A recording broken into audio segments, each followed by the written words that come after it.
Hey everyone, welcome to your deep dive. Ready to dive into some seriously cool physics. Sounds good to me. You guys sent us some fascinating research on something called top tagging. Oh, yeah, that's a good one. It's new to me, but apparently it's all about tracking down these elusive particles called top quarks, even in the middle of like a cosmic collision. Yeah, the LHC, it's a wild place. So before we get into the how, I think we should probably back up a bit. For those of us who aren't, particle physicists, Hmm. what makes these top quarks so special? Well, think about it like this. Everything in the universe, everything is made up of these tiny particles. Right, the building blocks. Exactly. But the top quark, it's like the heavyweight champion of those building blocks. You mean they're like really massive? Oh, yeah. Imagine a cosmic tug of war, right? The top quark is so massive, it's actually pushing back on the Higgs field, the thing that gives everything else mass. Hold on. So these tiny particles are messing with the very force that gives everything mass. Pretty much. Whoa, okay. And because they're so massive, they interact with other particles and forces in a completely unique way. So they're like a key to unlocking. Some of the biggest mysteries in physics, absolutely. Like what? Give me an example. Supersymmetry, extra dimensions, even the possibility of particles we haven't even discovered yet. Okay, now I'm really interested. Yeah. But how do we even find these top quarks? I mean, especially in a place like the Large Hadron Collider, isn't that like a particle mosh pit? It's pretty chaotic, yeah. Got to be like finding a specific grain of sand on a beach, right? Yeah, and that's where this top tagging comes in. It's all about using these really clever techniques to isolate those top quark traces, like detectives, basically. Particle detectives. I like it. Okay, particle detectives, I like that. Yeah. But what kind of clues are we talking about here?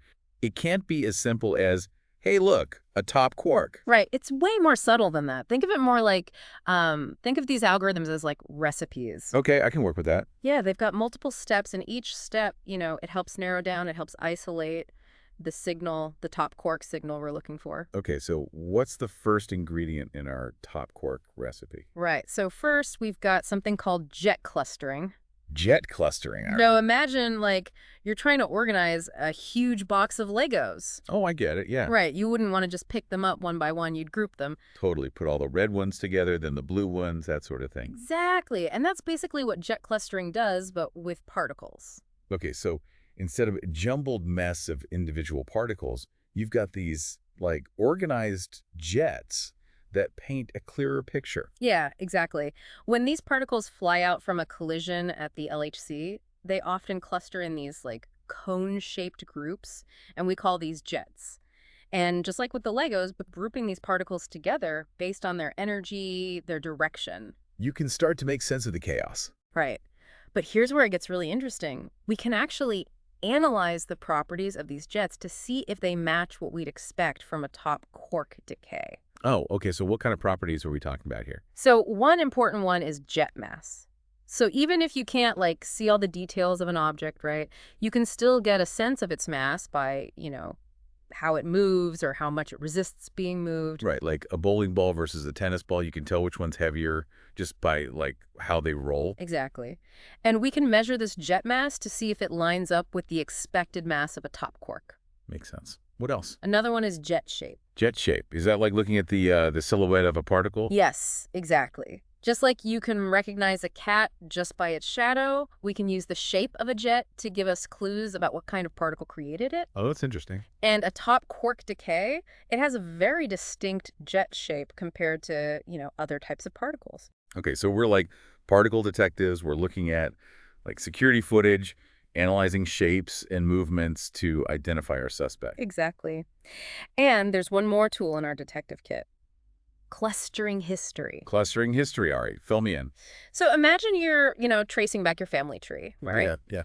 By going back through the generations, you can start to uncover these like hidden relationships, these patterns that tell a story. Right, like you might discover a long-lost relative or like understand why everyone in your family is obsessed with genealogy. Right. Well, clustering history is kind of similar, but with particles. So by unclustering a jet step by step, we can retrace the path of those particles back to the original collision. Wow, that's amazing. It's like rewinding the clock on their interactions. So you can actually see like how the particles decayed step by step. Exactly. That's called the decay chain. And that can tell us a lot about what kind of particle we're dealing with.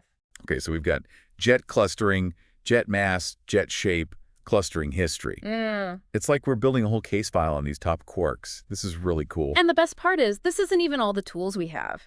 There are a whole bunch of other sophisticated algorithms that physicists have developed, and each one has its own, like, strengths and weaknesses, depending on what type of top quark we're looking for. So it's like having a whole team of specialized detectives, each with their own unique set of skills. Exactly.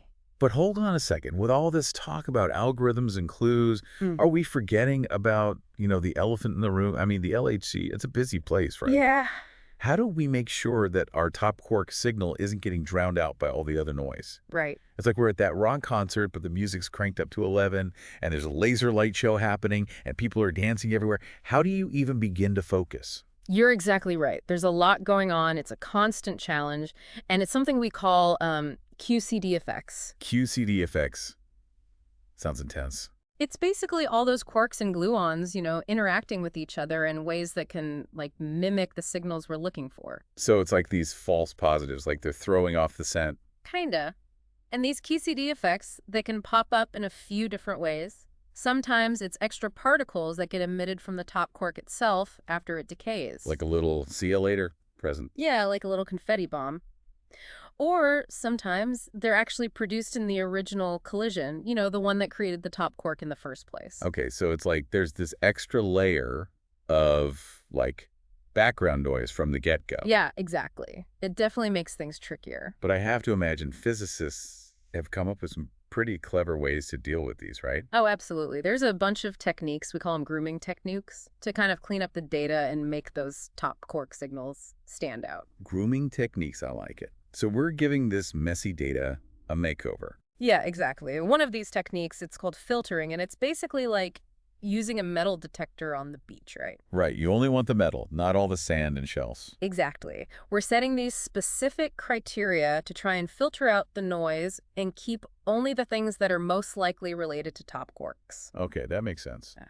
What else? Then there's trimming, which is similar to filtering, but bit more fine-tuned. I guess you could compare it to, like, using a hedge trimmer instead of just a lawnmower. Okay, so shaping it up instead of just chopping it all down. Exactly. So these trimming algorithms, they adjust how much they cut depending on the specific properties of each individual jet. So it's a more personalized approach, like a good haircut. Exactly. And then there's pruning. Okay, pruning, hit me with it. Imagine you have a vase full of flowers, and you want to make sure that you can see every single flower, right? You might have to do some pruning to make that happen. Like trim away the leaves and stems that are blocking the good stuff. Yeah. And that's kind of what these pruning algorithms do. They actually prevent unwanted particles from getting grouped into those jets in the first place. So it's like we're keeping those jets nice and tidy from the very beginning. Filtering, trimming, pruning. We've got a whole data cleaning operation going on here. Exactly. Got to keep things clean. But with all these incredible tools, how are we doing? I mean, is this top tagging living up to the hype? Oh, absolutely. It's already showing tons of promise at the LHC. Physicists have been testing out these techniques using simulations, and the results are, looking really good. It's awesome. And there have already been some early experimental results with real data from the LHC, and those are, those are looking pretty good too. That is so cool. So to bring it all back for our listeners, we've been on this wild ride through the world of top tagging, learning why these top quarks are so important and how physicists are, like, becoming these cosmic detectives to try and track them down, even amidst all the chaos of the LHC.